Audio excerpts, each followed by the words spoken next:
Bonjour à tous. Aujourd'hui, nous allons voir la pollinisation des tomates, un sujet étonnant.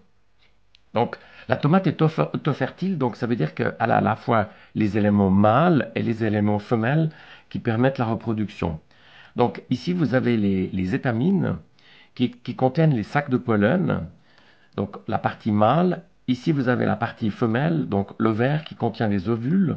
Et le pollen va descendre au travers de ce canal pour aller fertiliser les ovules. Donc, contrairement par exemple à d'autres courgettes, courges et autres, où il doit y avoir une pollinisation croisée, ça veut dire qu'il faut plusieurs courgettes plusieurs plants de courgettes pour qu'elles se fertilisent. La tomate est autofertile, donc elle se suffit elle-même.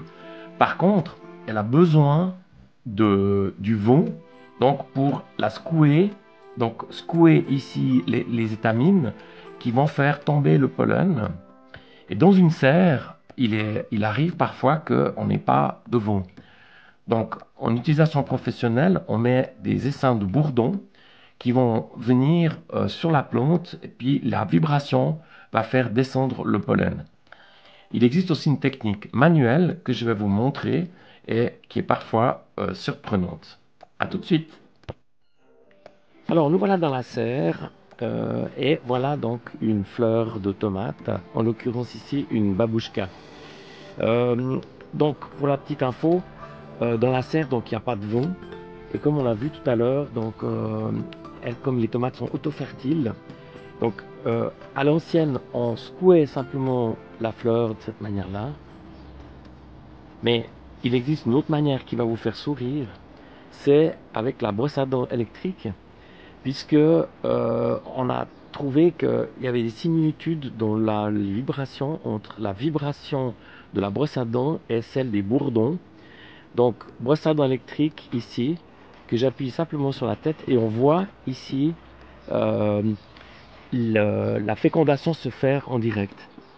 Je profite de cette vidéo pour vous montrer juste aujourd'hui l'état des plantations de la serre. Donc, une croissance exceptionnelle grâce aux Zoya. Donc, des tomates, des poivrons. Alors, j'ai pris le mètre ici. Donc, quand j'ai reçu les plantons, ils étaient à 15 cm. Et on voit aujourd'hui qu'ils sont à peu près à 80 cm, soit une croissance d'un peu plus de 4 cm par jour. J'en profite juste aussi pour vous montrer la manière dont je procède. Donc j'enlève les gourmands. Donc pour rappel, les gourmands, c'est les tiges qui sont ici. Celle-ci par exemple. Voilà, ça c'est un gourmand. Donc c'est vraiment à l'intersection ici des plantes. Et juste un petit coup d'ongle et voilà. Donc j'ai également, pour des raisons sanitaires, donc entre autres le mildiou, j'ai enlevé les feuilles du bas et notamment les feuilles qui vont toucher terre. Donc pour ce faire, je recommande soit d'utiliser les doigts propres, soit d'utiliser par exemple un ciseau ou un sécateur qui aura été nettoyé, désinfecté à la base. Par exemple, cette feuille ici, on voit qu'elle elle touche le sol et c'est par le sol que viennent les maladies comme le mildiou.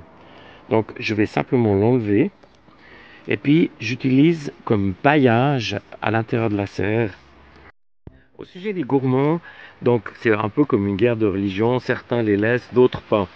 Personnellement, je les enlève la plupart du temps, sauf quand ils sont symétriques parfois, comme l'exemple ici. Mais alors dans ce cas, il faut vraiment les attacher chacun séparément, parce qu'avec le poids des tomates, ils vont casser. Donc mon autre attache, elle est ici. Et là, on voit les premières fleurs qui sont en train de sortir, fleurs de tomates. Donc je vous tiens au courant sur la suite. Merci et à bientôt.